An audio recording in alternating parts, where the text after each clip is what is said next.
श्री राम छात्रों, तो आइए आप लोग को पिछला क्लास में किताब के बारे में बताए थे। आखिर किताब पर चित्र क्यों दिया हुआ था, किताब का नाम क्यों रखा गया था। आज हम लोग चलते हैं पहला पाठ मंगलम पाठ में, संस्कृत की किताब में है। आप लोग देखिएगा, पहला पाठ जो है मंगलम पाठ है। मंगलम पाठ में आप लोग को बताया जा रहा है, आखिर देखिए इसमें यह बताया जाएगा कि मंगलम पाठ कहाँ से लिया गया है, इसमें मंत्रों की संख्या क्या है, इसमें जो मंत्र लिए गया है कौन सा उपनिषद से लिया गया है, क्या बात है क्या नहीं, इस सभी के बारे में बता रहे हैं। और उससे पहले आपको हम बता रहे हैं क्या कि आप लोग 2018, 19, 20, 21 सभी का प्रश्न उठाकर देखिएगा। तो अभी तक अब जितना प्रश्न पूछ रहा है सब आपका हिंदी में ही पूछ रहा है, तो इसको हम पढ़ाएंगे और इस पूरा पाठ को जो है आपको हिंदी में ही लिखवाएंगे, हिंदी में ही आपको ऑब्जेक्टिव आपके सामने मिलेगा। तो चलिए इस पूरा पाठ को पहले जानते हैं क्या है क्या नहीं है। तो देखिए सबसे पहले मंगलम पाठ में चलते हैं। मंगलम पाठ में सबसे पहला लाइन देखिए क्या लिखा हुआ है। सबसे पहला लाइन लिखा हुआ है, उपनिषद वैदिक वांग्मय से अंतिम भागे दर्शन शास्त्र से सिद्धांतना प्रकटयन्ति। अर्थात कह रहा है क्या, यह मंगलम पाठ उपनिषद से लिया गया है और उपनिषद के अंतिम भाग से लिया गया। देखिए पूछेगा, प्रश्न कई बार पूछ चुका है कि मंगलम पाठ कहाँ से संकलित है। तो मंगलम पाठ जो है आपका, मंगलम पाठ उपनिषद से संकलित है। मंगलम पाठ आपका उपनिषद से लिया गया है। और इसी में देखिए आपका लिखा हुआ है क्या, सर्वत्र परम पुरुषस्य परमात्मना महिमा प्रधानतया ज्ञाते। अर्थात इसमें बताया जा रहा है कि सभी जगह परम पुरुष परमात्मा की ही महिमा प्रधान बताई गई है। अर्थात मंगलम पाठ में यह बताया गया है कि पूरा विश्व में जो अगर प्रधान है, अगर कोई महान है तो सिर्फ और सिर्फ एक ही है, और वो है हमारे परम पुरुष परमात्मा। उनके अलावा और कोई भी पूरा विश्व में महान नहीं है। और देखिए फिर आगे बढ़ते हैं तो कह रहा है क्या, तेन परमात्मना जगत व्यापक अनुशासितम। कह रहे हैं क्या कि ये पूरा विश्व, ये जो हमारा पूरा विश्व है, सिर्फ भारत देश ही नहीं बल्कि पूरा विश्व जो है परमात्मा के द्वारा ही अनुशासित है। अर्थात पूरा विश्व हमारे परम पुरुष परमात्मा के द्वारा ही अनुशासित है, उन्हीं के द्वारा ही चलाया जाता है। और देखिए आगे क्या कह रहे हैं, सैव सर्वसाम तत्साम परम लक्ष्यम। इसमें यह भी बताया गया है कि अगर किसी को कोई भी परम लक्ष्य प्राप्त करना है, अगर किसी को कोई भी सफलता प्राप्त करना है तो उसको तपस्या करना आवश्यक है। तपस्या करने का अर्थ आप यह मत समझिएगा कि जंगल में जा करके साधु संतों की तरह बैठ करके मंत्र उंत्र जाप करना, वो तपस्या नहीं होता है। तपस्या सिर्फ उसी को नहीं कहा जाता है। तपस्या कहने का अर्थ कर रहे हैं कि अगर आप जिस क्षेत्र में हैं उस क्षेत्र में आप मेहनत कीजिए, उस क्षेत्र में आप अभ्यास कीजिए, वही हमारी तपस्या कहलाती है। अगर आप छात्र जीवन में है तो आप जिस पढ़ाई में है उस पढ़ाई में सबसे ज्यादा अभ्यास करिए, मेहनत करिए, तब आपको लक्ष्य प्राप्त होगा। अर्थात आप जिस क्षेत्र में रहते हैं उस क्षेत्र में तपस्या करना आवश्यक है। और देखिए कहा जा रहा है कि इस पाठ में, मंगलम पाठ में मंत्रों की कुल संख्या 5 है। देखिए मंगलम पाठ उपनिषद से लिया गया है और मंगलम पाठ में मंत्रों की कुल संख्या 5 है। यह प्रश्न पूछ चुका है। तो आइए पहला मंत्र जो है देखते हैं, पांचों मंत्रों के बारे में पढ़ेंगे, पांचों मंत्र कहाँ से लिया गया है इसको भी जानेंगे।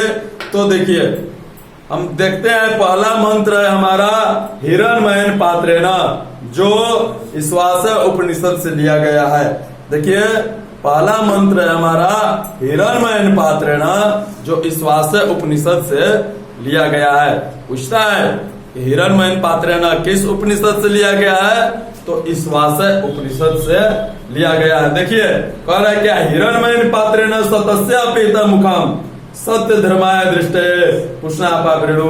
बोल रहे हैं क्या कि सतस्य मतलब सत्य का मुख जो है सोने के समान पात्र से ढका हुआ है। सोने के समान पात्र से सत्य का मुख ढका हुआ है। अतः हे सूर्य भगवान, आप उस पात्र को हटा दीजिए ताकि जो सत्य है वो धर्मात्मा लोग के पास पहुंच सके। देखिए प्रश्न पूछेगा कि सत्य का मुख किससे ढका हुआ है, तो सोने के समान पात्र से। या सोने के समान पात्र से किसका मुख ढका हुआ है, तो सत्य का।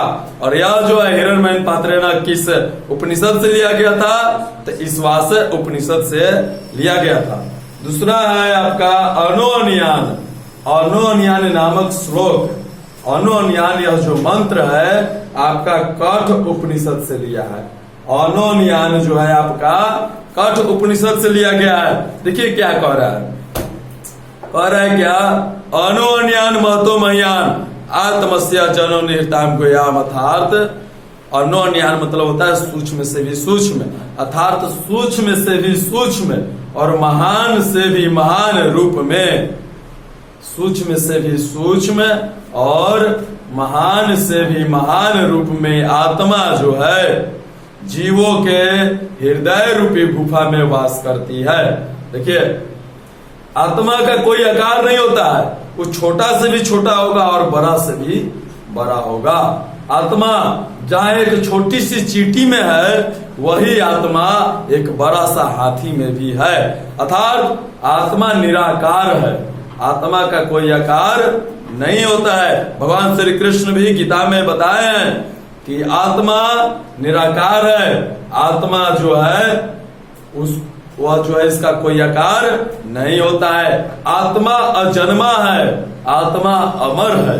अर्थात आत्मा ही एक ऐसी वस्तु है, एक ऐसी चीज है जिसको ना ही हम लोग मार सकते हैं, ना ही उसको हम पानी में डुबा सकते हैं, ना ही उसको हम आग से जला सकते हैं। आत्मा का कोई कुछ नहीं कर सकता है। आत्मा को हम लोग तलवार से भी नहीं काट सकते हैं और आत्मा को हम मार भी नहीं सकते हैं, क्योंकि मरता वही है जिसका जन्म होता है।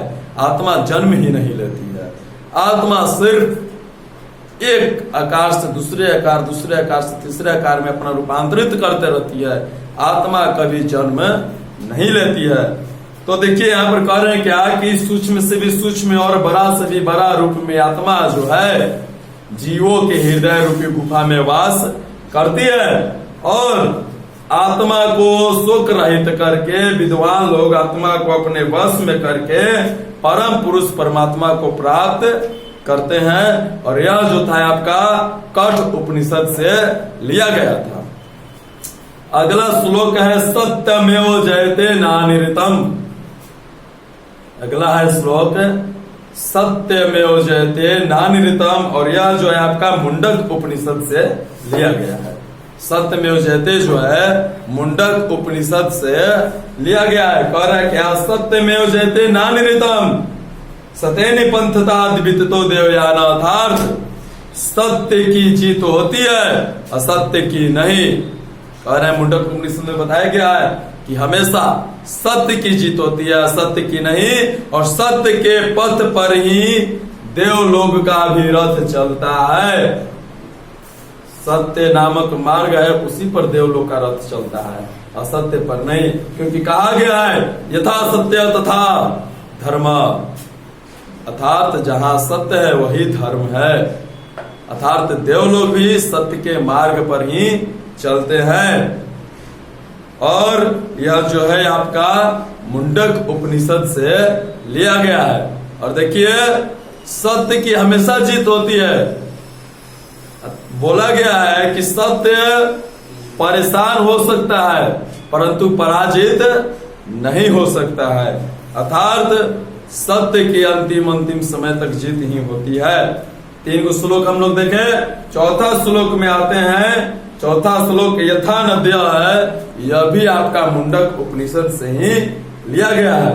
देखिए यथा नद्य मुंडक उपनिषद से लिया गया। देखिए क्या कह रहे हैं, यथा नद्य स्यंदमान समुद्रे अस्तम गच्छन्ति नाम रूपे विहाय तथा विद्वान नाम रूपात् विमुक्ता परात् परम पुरुष उपैति दिव्यम। अर्थात जैसे नदियां जो है, नदियां अपने नाम और रूप को त्याग कर समुद्र में मिल जाती है, ठीक उसी प्रकार विद्वान लोग भी अपने नाम और रूप को त्याग कर परम पुरुष परमात्मा में मिल जाते हैं। देखिए, जैसे कि मान लीजिए एक जगह पर गंगा नदी बह रही है, एक जगह पर यमुना नदी बह रही है, एक जगह पर गोदावरी नदी बह रही है। तीनों जगह पर 3 नदियां बह रही है। हम तीनों जगह पर जाते हैं, गंगा नदी से गंगा नदी का जल उठाते हैं और बताते हैं कि ये गंगा नदी का जल है। गोदावरी नदी से गोदावरी नदी का जल उठाते हैं, बताते हैं कि गोदावरी नदी का जल है। लेकिन जब यही नदियां समुद्र में मिल जाएगी तो क्या आप समुद्र का जल उठाकर बता सकते हैं कि आपके हाथ में किस नदी का जल है? नहीं बता सकते। सिर्फ आप यही बताइएगा कि हमारे हाथ में समुद्र का जल है। अर्थात यह कहना चाह रहे हैं कि नदियां जब समुद्र में जाती है, मिल जाती है, तो अपना नाम और रूप सब क्या कर देती है? त्याग देती है। उसी प्रकार विद्वान लोग भी जब परमात्मा में मिल जाते हैं तो भी अपना नाम और रूप को क्या कर देते हैं? त्याग देते हैं। जैसे अभी यहाँ पर बैठे हुए हैं मदन, गोपाल, सोहन, तो हम अभी देखकर बता सकते हैं कि मदन की आत्मा या गोपाल की आत्मा या सोहन की आत्मा है। लेकिन जब ये सभी आत्माएं परमात्मा में मिल जाएगी तब हम परमात्मा को देखकर नहीं बता सकते हैं कि अभी किसकी आत्मा इसमें है। अर्थात नदियां नाम और रूप को त्याग कर समुद्र में मिल जाती है और विद्वान लोग नाम और रूप को त्याग कर परम पुरुष परमात्मा में मिल जाते हैं। और यह भी आपका मुंडक उपनिषद से ही लिया गया था। 5वां श्लोक है आपका वेदाहमेतम पुरुषम। 5वां श्लोक है वेदाहमेतम पुरुषम, जो आपका श्वेताश्वतर उपनिषद से लिया गया है। 5वां श्लोक श्वेताश्वतर उपनिषद से लिया गया है। और देखिए क्या कहना चाहते हैं, तो कह रहे क्या? वेदाहमेतम पुरुषम महांतम आदित्य वर्णतम स प्रस्तात् तमेव विदित्योमेति मृत्युमेति नान्या पंथा विदित्यानाथार्थ। कहना चाह रहे हैं कि वेद में वैसे पुरुष को महान बताया गया है जो आदित्य का वर्णन करता है। कह रहे हैं क्या कि वेद में वैसे पुरुष को महान बताया गया है जो आदित्य का वर्णन करते हैं। आदित्य मतलब कोई लड़का का नाम नहीं, आदित्य मतलब होता है सूर्य भगवान। जो सूर्य भगवान का वर्णन करता है, पूजा करता है, उसी को महान पुरुष बताया गया है। और वे लोग जानते हैं कि ये जो मृत्यु लोक है, देखिए अभी हम जो धरती पर ये मृत्यु लोक कहलाता है, तो इस मृत्यु लोक को पार करने के लिए आदित्य के अलावा और कोई रास्ता नहीं है। वही जो है हमको इस मृत्यु लोक से पार करा सकते हैं। अर्थात उनके वर्णन के अलावा कोई भी हमको इस मृत्यु लोक से पार नहीं करा सकता है। तो इस प्रकार से आपका जो है 5 श्लोक खत्म होता है। ठीक है, अगला क्लास में 5 श्लोक और इस सभी का हिंदी जो है ऑब्जेक्टिव के रूप में आपको पास लिखवा दिया जाएगा। तब तक के लिए जय श्री राम।